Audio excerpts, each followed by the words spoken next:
Y a-t-il déjà eu un leader qui a tenté un coup d'État sans succès? Très peu de dirigeants parviennent à se défendre contre un coup d'État, et il est rare que le public se rallie à un leader une fois qu'un coup a été initié. Au Burkina Faso, des milliers de manifestants se sont rassemblés samedi dans plusieurs grandes villes pour soutenir le capitaine Ibrahim Traoré et dénoncer les ambitions de « civilisation » du pays. Lors d'une interview télévisée jeudi, le capitaine Traoré a dénoncé les actions d'une coalition contre le Burkina Faso, affirmant qu'il s'était tourné vers des alliés stratégiques tels que la Russie et la Turquie. Le pays a connu 2 coups d'État militaires et a été frappé par la violence djihadiste qui a fait plus de 10 000 victimes. Cependant, pour la première fois, nous assistons à un soutien populaire envers Traoré. Toutes les tentatives de le renverser ont échoué, ce qui pousse les gens à se demander s'il y aurait un maître stratège derrière sa survie continue. Mais qui cela pourrait-il être? Est-ce Traoré lui-même? Découvrons-le. En Afrique de l'Ouest, le Burkina Faso a longtemps été un lieu de turbulence politique et de résistance contre l'exploitation historique. L'ascension d'Ibrahim Traoré au pouvoir en septembre 2022 en tant que plus jeune chef d'État de l'histoire du pays a marqué un tournant dramatique dans cette narrative turbulente. Le Burkina Faso,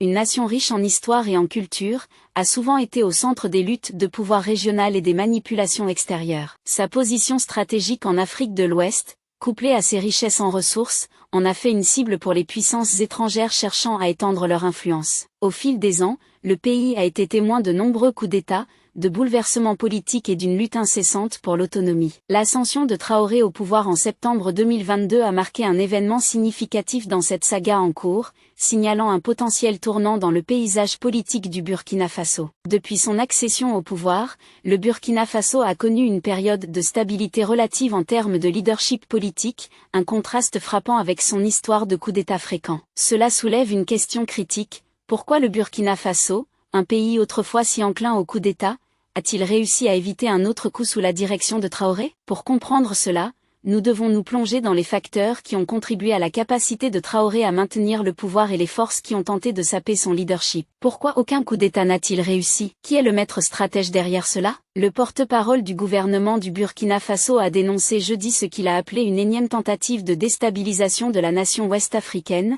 affirmant qu'un coup d'État avait été déjoué. Citant les résultats des enquêtes préliminaires, Rintalba Jean-Emmanuel Ouédraogo a déclaré que le coup d'État était prévu pour le 14 janvier. Il a ajouté qu'un réseau d'officiers militaires, certains retraités, d'autres en activité, ainsi que des civils et des militants conspiraient pour déstabiliser les institutions du Burkina Faso. Le réseau aurait cherché à cibler les organes de surveillance citoyenne pour détourner le soutien populaire au mouvement patriotique pour la sauvegarde et la restauration au pouvoir. La réponse ne réside pas seulement dans les compétences de leadership de Traoré ou sa popularité parmi le peuple burkinabé, mais aussi dans ses stratégies politiques, militaires et internationales soigneusement orchestrées pour protéger son régime. Le maître stratège derrière les tentatives de coup d'État manquées contre Traoré n'est pas seulement un individu, mais plutôt un collectif de loyalistes au sein de l'armée, de conseillers stratégiques et d'alliés internationaux qui partagent une vision commune pour l'avenir du Burkina Faso. L'ascension de Traoré au pouvoir par un coup d'État, succédant au colonel Paul-Henri Sandaogo Damiba,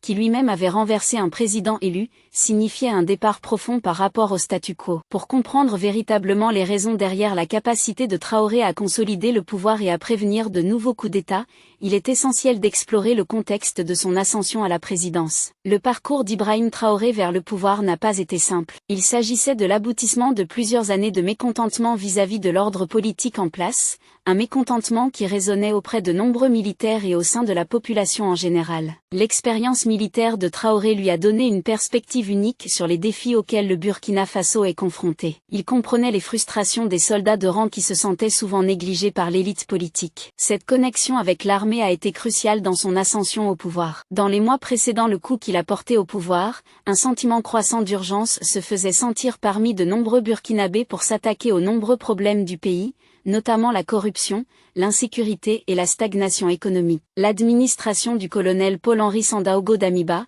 qui était arrivé au pouvoir par un coup d'État en janvier 2022, n'avait pas tenu ses promesses de changement. Au lieu de cela, elle était perçue comme perpétuant les échecs du passé. Traoré a capitalisé sur ce mécontentement, se positionnant comme un leader capable de provoquer un véritable changement. Son expérience militaire et ses connexions au sein des forces armées lui ont apporté le soutien nécessaire pour exécuter le coup avec succès. Mais c'est sa vision pour le Burkina Faso, une vision qui mettait l'accent sur la souveraineté nationale et une rupture avec les influences néocoloniales, qui l'a véritablement distingué. Le passé colonial du Burkina Faso, marqué par la domination française, a laissé une empreinte indélébile sur son paysage économique et politique. Sous la domination française, les ressources du pays ont été lourdement exploitées, et les impacts de cette exploitation continuent d'influencer son parcours post-colonial. Pendant des décennies, les dirigeants du Burkina Faso ont lutté pour naviguer dans les complexités de la souveraineté tout en faisant face à l'influence omniprésente des anciennes puissances coloniales. L'influence française persistait sous diverses formes: exploitation économique, manipulation politique, domination culturelle, créant un climat de mécontentement et de résistance. L'exploitation du Burkina Faso sous la colonisation française a préparé le terrain pour les luttes post-indépendance du pays. L'extraction des ressources, l'imposition de la culture et de la langue française, et la marginalisation des structures de gouvernance locale ont tous contribué à un héritage de dépendance économique et politique. Même après avoir obtenu son indépendance, le pays est resté enchevêtré dans un réseau de relations néocoloniales, la France continuant d'exercer une influence significative sur ses affaires. Cet héritage d'exploitation a alimenté un sentiment de ressentiment chez de nombreux Burkinabés, en particulier au sein de l'armée, qui avait historiquement été l'une des rares institutions où des personnes issues de milieux modestes pouvaient accéder à des positions de pouvoir. L'armée est devenue un terreau fertile pour le sentiment anticolonial et le désir d'une véritable indépendance. Ce sentiment a été un facteur clé des coups d'État répétés qui ont caractérisé l'histoire politique du Burkina Faso. La décision de Traoré de prendre le pouvoir était motivée par une vision de récupération de l'autonomie du Burkina Faso face à ses contraintes historiques. L'administration qui l'a succédé, dirigée par le colonel Damiba, était perçue comme alignée sur les intérêts français, perpétuant un cycle d'exploitation néocoloniale. Pour Traoré, le coup d'État n'était pas seulement une quête de pouvoir, mais un mouvement stratégique visant à répondre à ses griefs de longue date. Son ascension a été vue comme une opportunité de défier les vestiges du contrôle colonial et d'affirmer la souveraineté du Burkina Faso. La vision stratégique de Traoré pour le Burkina Faso impliquait une réorientation complète de la politique étrangère et des relations économiques du pays. Il cherchait à rompre la dépendance vis-à-vis de la France et d'autres puissances occidentales, qu'il considérait comme ayant maintenu le Burkina Faso dans un état de sous-développement perpétuel. Au lieu de cela, il visait à établir de nouvelles alliances avec des pays plus sympathiques à la quête d'indépendance véritable du Burkina Faso. L'un des éléments clés de la stratégie de Traoré était de diversifier les partenariats économiques du Burkina Faso. Il a reconnu que la dépendance du pays à l'égard d'une seule puissance étrangère, la France, le rendait vulnérable à la manipulation extérieure. En cherchant de nouvelles alliances avec des pays comme la Russie, la Chine et la Turquie, Traoré espérait créer une économie plus équilibrée et résiliente. Ce changement de politique étrangère n'était pas seulement une question d'intérêt économique, mais aussi une déclaration politique, signalant le désir du Burkina Faso de tracer son propre chemin dans le monde. Maintenant, la question est de savoir quelles ont été les conséquences des politiques de Traoré sur la position du Burkina Faso dans l'arène mondiale. Depuis son arrivée au pouvoir, Ibrahim Traoré a mis en œuvre une série de politiques visant à réduire la dépendance du Burkina Faso vis-à-vis des anciennes puissances coloniales, en particulier la France. Ce changement stratégique a eu des implications profondes pour les relations internationales du pays et a modifié la dynamique de son engagement mondial. Une des politiques clés de Traoré a été de diminuer l'influence de la France et de chercher de nouvelles alliances. Ce réalignement est évident dans les efforts de son administration pour renforcer les liens avec des pays comme la Russie. Le pivot vers la Russie représente une rupture avec la relation historique du Burkina Faso avec la France et reflète l'engagement de Traoré à diversifier les partenariats internationaux du pays. Le réalignement du Burkina Faso met en évidence le contexte géopolitique plus large qui se joue en Afrique. Alors que Traoré navigue dans ces dynamiques complexes, son administration fait face à la fois à des opportunités et à des défis. Le succès de ces politiques dépendra de sa capacité à équilibrer les intérêts nationaux avec les réalités des relations internationales. Ce changement a également provoqué des attaques contre lui, comme la tentative de coup d'État de septembre 2023, qui a été un moment critique mettant à l'épreuve la stabilité de son régime. Le complot visait à déstabiliser son gouvernement et à le remplacer par un leader plus aligné sur les intérêts français, reflétant l'enjeu crucial de son leadership. La tentative de coup d'État était un défi direct à l'administration de Traoré, mettant en lumière les pressions internes et externes auxquelles son gouvernement est confronté. L'échec de ce coup souligne la force inhérente au gouvernement de Traoré et alimente les spéculations selon lesquelles la France aurait pu utiliser des ressources financières pour inciter à la dissidence parmi les soldats locaux. La tentative de coup d'État a non seulement révélé les divisions internes au sein de l'armée du Burkina Faso, mais elle a également mis en lumière le conflit géopolitique plus large entre l'administration de Traoré et les puissances occidentales. En réponse à cette tentative,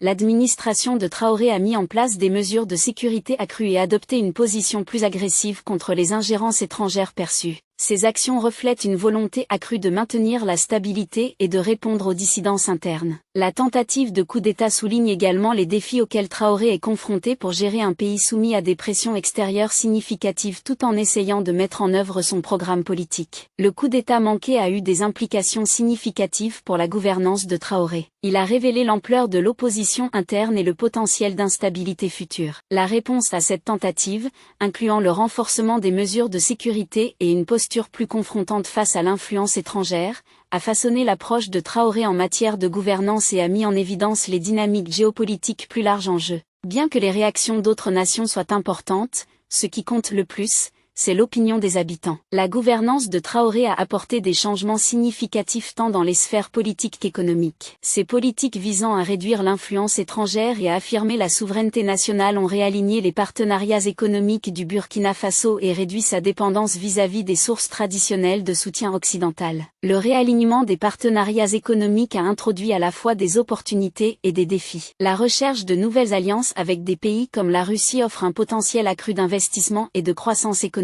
L'administration de Traoré a cherché à tirer parti de ces partenariats pour stimuler le développement économique du Burkina Faso et réduire sa vulnérabilité aux pressions extérieures. Que peut-on anticiper pour l'avenir du Burkina Faso sous la direction d'Ibrahim Traoré? Alors que Traoré continue de naviguer dans les complexités de la gouvernance, le chemin vers un Burkina Faso stable et indépendant sera parsemé de défis. Le parcours de Traoré dépendra de plusieurs facteurs. Premièrement, l'efficacité de ses politiques pour résoudre les problèmes économiques et sociaux sera cruciale. Son administration devra équilibrer son attention sur la réduction de l'influence étrangère tout en renforçant l'unité nationale, ce qui jouera un rôle significatif dans la détermination de l'avenir du Burkina Faso. Deuxièmement, la résilience de l'administration de Traoré face aux pressions extérieures sera un facteur clé dans la trajectoire du pays. Le conflit géopolitique en cours et le potentiel d'ingérence accrue de la part d'acteurs extérieurs influenceront la stabilité du gouvernement de Traoré et sa capacité à mettre en œuvre son agenda politique. Troisièmement, la capacité à maintenir la stabilité et l'unité au sein du Burkina Faso sera essentielle. Les divisions internes et les tensions révélées par la tentative de coup d'État reflètent les défis plus larges de la gestion d'un pays en transition. La direction de Traoré devra aborder ces questions de manière efficace pour assurer une stabilité et une cohésion à long terme. L'avenir du Burkina Faso sous la direction de Traoré sera façonné par sa capacité à naviguer dans ces complexités et à mettre en œuvre des politiques qui répondent aux défis nationaux et internationaux. L'échec de ce coup souligne la force inhérente au gouvernement de Traoré et alimente les spéculations selon lesquelles la France aurait pu utiliser des ressources financières pour inciter à la dissidence parmi les soldats locaux. La tentative de coup d'État a non seulement révélé les divisions internes au sein de l'armée du Burkina Faso, mais elle a également mis en lumière le conflit géopolitique plus large entre l'administration de Traoré et les puissances occidentales. En réponse à cette tentative, l'administration de Traoré a mis en place des mesures de sécurité accrues et adopté une position plus agressive contre les ingérences étrangères perçues. Ces actions reflètent une volonté accrue de maintenir la stabilité et de répondre aux dissidences internes. La tentative de coup d'État souligne également les défis auxquels Traoré est confronté pour gérer un pays soumis à des pressions extérieures significatives tout en essayant de mettre en œuvre son programme politique. Le coup d'État manqué a eu des implications significatives pour la gouvernance de Traoré.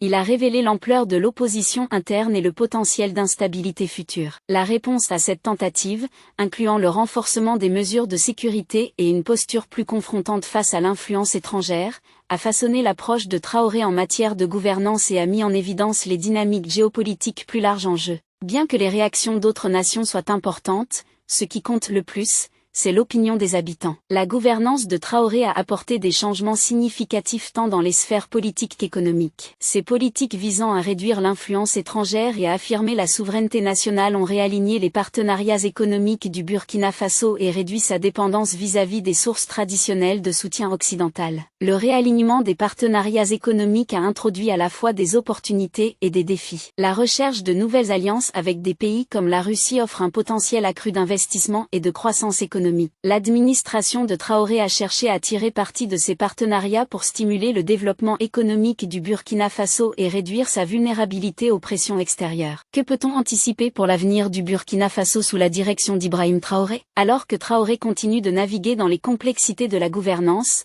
le chemin vers un Burkina Faso stable et indépendant sera parsemé de défis. Le parcours de Traoré dépendra de plusieurs facteurs. Premièrement, l'efficacité de ses politiques pour résoudre les problèmes économiques et sociaux sera cruciale. Son administration devra équilibrer son attention sur la réduction de l'influence étrangère tout en renforçant l'unité nationale, ce qui jouera un rôle significatif dans la détermination de l'avenir du Burkina Faso. Deuxièmement, la résilience de l'administration de Traoré face aux pressions extérieures sera un facteur clé dans la trajectoire du pays. Le conflit géopolitique en cours et le potentiel d'ingérence accrue de la part d'acteurs extérieurs influenceront la stabilité du gouvernement de Traoré et sa capacité à mettre en œuvre son agenda politique. Troisièmement, la capacité à maintenir la stabilité et l'unité au sein du Burkina Faso sera essentielle. Les divisions internes et les tensions révélées par la tentative de coup d'État reflètent les défis plus larges de la gestion d'un pays en transition. La direction de Traoré devra aborder ces questions de manière efficace pour assurer une stabilité et une cohésion à long terme. L'avenir du Burkina Faso sous la direction de Traoré sera façonné par sa capacité à naviguer dans ces complexités et à mettre en œuvre des politiques qui répondent aux défis nationaux et internationaux. Les résultats de son mandat auront des implications significatives pour le paysage politique et économique du pays et contribueront à la narration plus large des nations africaines cherchant à affirmer leur indépendance dans un monde globalisé. L'administration de Traoré est emblématique d'une tendance plus large en politique africaine,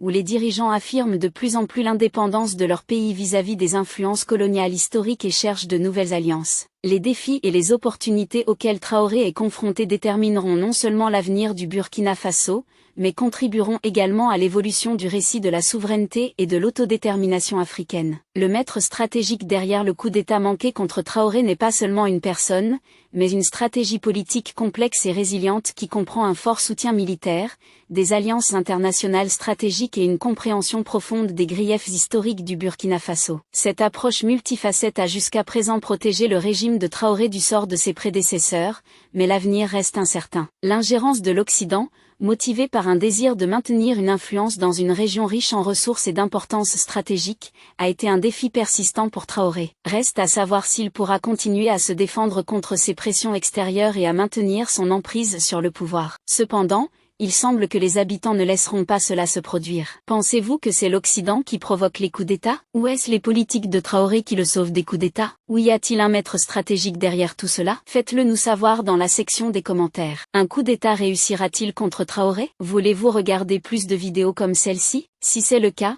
abonnez-vous à notre chaîne et appuyez sur l'icône de la cloche à côté. Nous avons décidé de proposer des vidéos sur des sujets dont personne ne parle, sur la culture noire, la civilisation, l'histoire et des preuves de la grandeur des Noirs. Merci de regarder, et jusqu'à la prochaine vidéo, restez à l'écoute.